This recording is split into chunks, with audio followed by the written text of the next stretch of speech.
अरे कहो ललिका, गौए मैया पटीदार अपने बोवत है तरबूज ही और इतना ललो बद्ध भरा बाटे, गर्मी एकदम कपारे पे चढ़ा बाटे।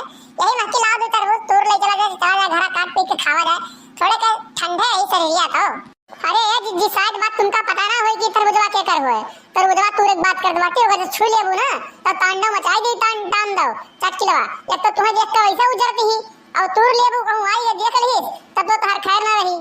अरे ए ललिका, हम पूरा मूड बना के आए बाटी हो, अगर जो लड़े कोई तो लड़ब, मार करे कोई मार करा, पीट करे कोई तो पीट करा, समझियो। लेकिन तरबूजवा तोड़ के लेके जा, मांगे तो दी ना, मांगत तो उसी इनकार कर दी तो का करे, अपन हम जबान खराब करे जाई।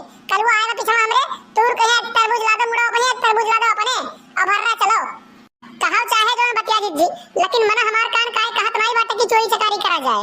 अब्बा अगर जो कहूं देख लीस ना तो आए के जाए के गांव भरे महिया एकदम हल्ला कर गई कि मटका ललिका हमरे खेत में चोरी कर रही, दुई कौड़ी की इज्जत रही दी, वो महिया दुई कौड़ी कहिया जो जो आज इतना